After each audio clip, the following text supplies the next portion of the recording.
Saya Wali, Assalamualaikum warahmatullahi wabarakatuh.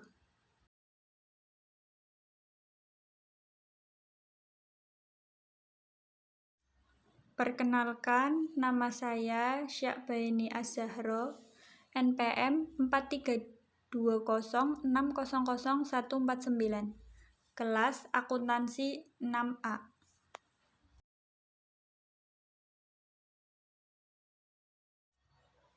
Di sini saya akan mempresentasikan terkait kasus PT Telkom terjepit di antara akuntan.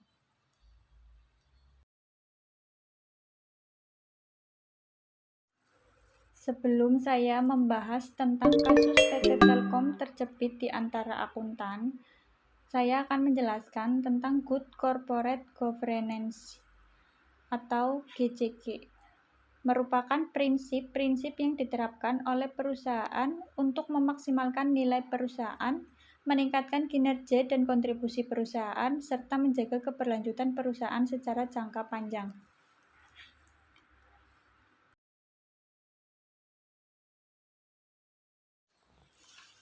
Prinsip-prinsip dasar GCG secara umum. Yang pertama, perlakuan yang setara. Merupakan prinsip agar para pengelola memperlakukan semua pemangku kepentingan secara adil dan setara, baik pemangku kepentingan primer maupun kepentingan sekunder. Hal inilah yang memunculkan konsep stakeholder, kepentingan pemangku kepentingan, bukan hanya kepentingan stockholder, pemegang saham saja.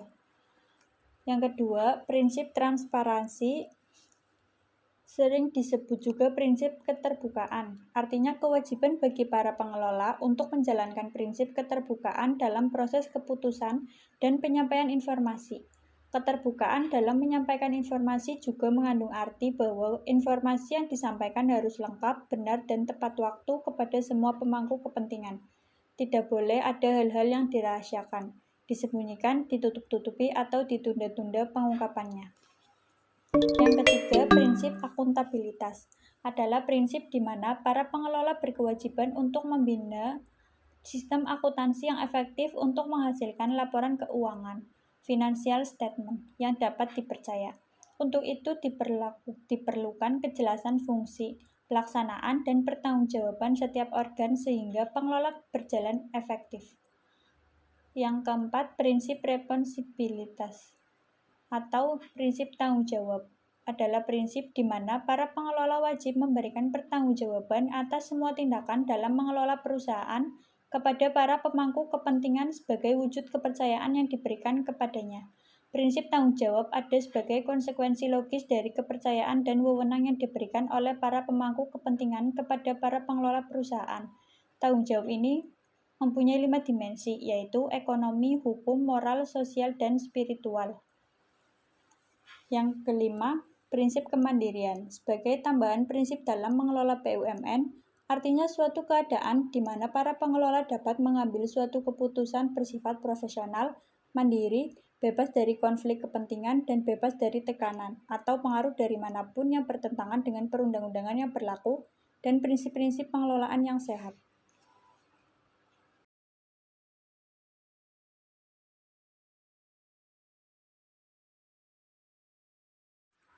Baik, PT Telkom Indonesia Persero Tbk atau PT Telkom adalah badan usaha milik negara BUMN yang bergerak di bidang jasa layanan teknologi informasi dan komunikasi,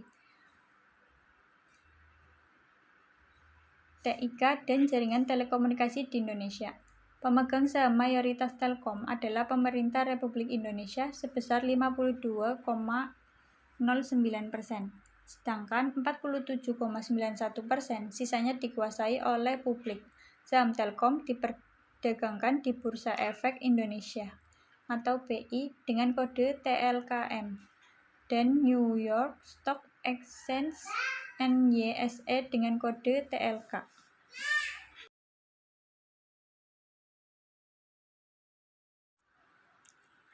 Studi kasus yang akan kita bahas yaitu tidak lebih dari 8 bulan, Komisi Pengawas Persaingan Usaha (KPPU) melakukan pemeriksaan dan menyusun putusan terhadap perkara nomor 8 KPPU-L-2003, yaitu dugaan pelanggaran Undang-Undang Nomor 5 Tahun 1999 tentang larangan praktek monopoli dan persaingan usaha tidak sehat yang dilakukan oleh Kantor Akuntan Publik KAP, Dr. Andes Hedi Sutanto dan rekan.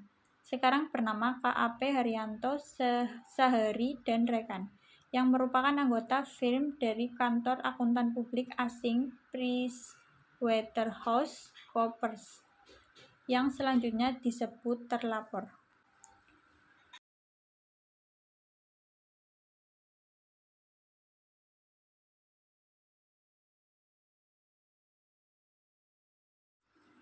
Perkara ini muncul setelah adanya laporan mengenai tindakan terlapor dengan sengaja memberikan interpretasi yang menyesatkan kepada PT Telkom, PT Telkomsel, dan US SEC mengenai standar audit Amerika, khususnya AU 543.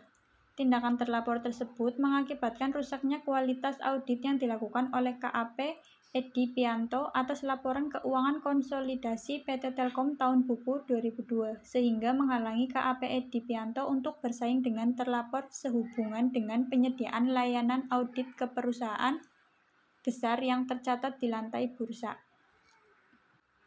Pada pemeriksaan pendahuluan, tim pemeriksa telah mendengar keterangan dari pelapor yang identitasnya dirahasiakan sesuai dengan Pasal 38 Undang-Undang Nomor 5 Tahun 1999 dan terlapor. Hasilnya, tim pemeriksa menemukan adanya indikasi pelanggaran terhadap Pasal 9 huruf A dan huruf B Undang-Undang Nomor 5 Tahun 1999 sehingga perlu ditindaklanjuti dengan pemeriksaan lanjutan. Pada pemeriksaan lanjutan, Majelis Komisi telah mendengar keterangan para saksi di bawah sumpah, ahli, dan terlapor, serta memberikan kesempatan kepada terlapor dan pelapor untuk menyampaikan data dan atau informasi dan atau tanggapan yang relevan dengan pemeriksaan, dan Majelis Komisi telah menerima tanggapan tertulis dari pelapor dan terlapor.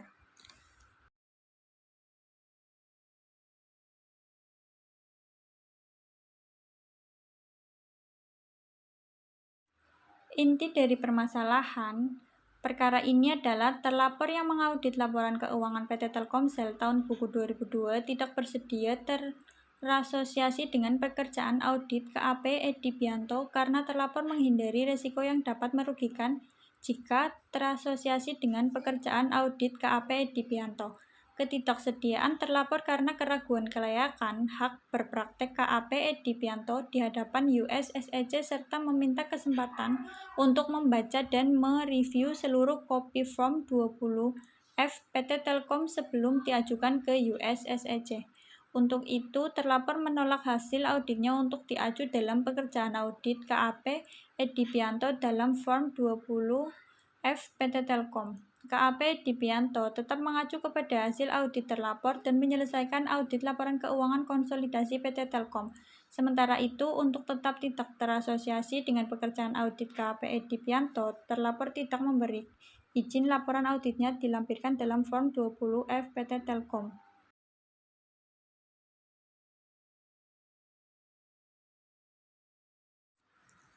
Baik, terkait kasus di atas, kasus PT Telkom yang terhubung dengan GCG adalah 1.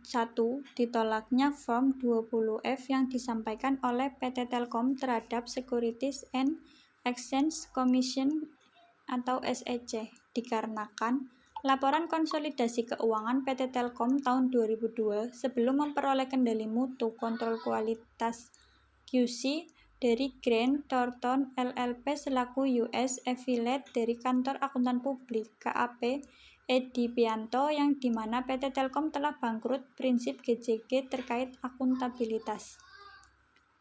PT Telkom tidak memperoleh izin dari PricewaterhouseCoopers sebagai auditor PT Telkomsel, anak perusahaannya, untuk kemunduran laporan keuangan hasil audit mereka dibentuk 20F. Laporan keuangan konsolidasi PT Telkom tahun 2002 yang dimasukkan dalam member 20F tidak disertai dengan laporan audit atas laporan keuangan anak perusahaan lainnya yang diaju oleh KAP Edi Pianto, yang dimana PT Telkom telah bangkrut prinsip GJG terkait transparansi.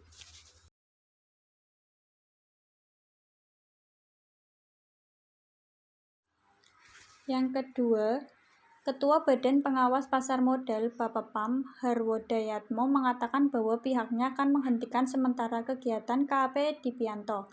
Penghentian ini disebabkan KAP Dipianto dianggap telah melanggar prinsip etika profesi akuntan menurut IAI, yaitu tidak kompeten dan kehati-hatian profesional.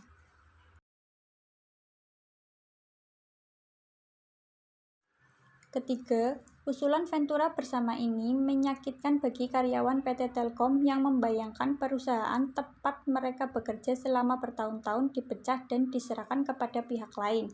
Usulan ini lalu ditolak oleh manajemen PT Telkom sebagai kompromi. Lahirlah bentuk penyelenggaraan telekomunikasi bersama dengan pola KSO yang tertuang dalam surat keputusan Menparpostel nomor 13/1994. Mengacu pada kasus di atas, PT Telkom telah melanggar prinsip GJG tentang responsibility.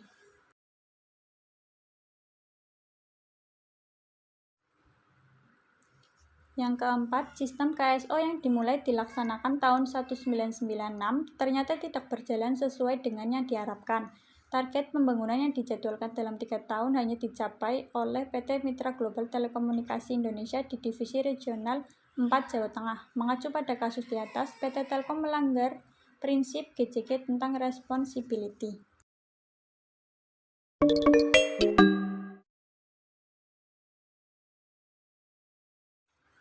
Yang kelima, dengan tidak diambilnya kesempatan tersebut, pemerintah berupaya untuk mempertahankan kelanjutan KSO dengan mengusulkan pembuatan nota kesepahaman yang memberi kemudahan kepada para mitra dalam bentuk penurunan target pembangunan peningkatan bagian mitra pada DTR dari 70% menjadi 90%. Dan pembebasan biaya pemakaian fasilitas Telkom dan KSO terus menimbulkan permasalahan bagi Telkom yang menguras waktu, perhatian, dan biaya untuk menyelesaikannya. Mengacu pada kasus di atas, PT Telkom telah melanggar prinsip GJG tentang fairness dan responsibility.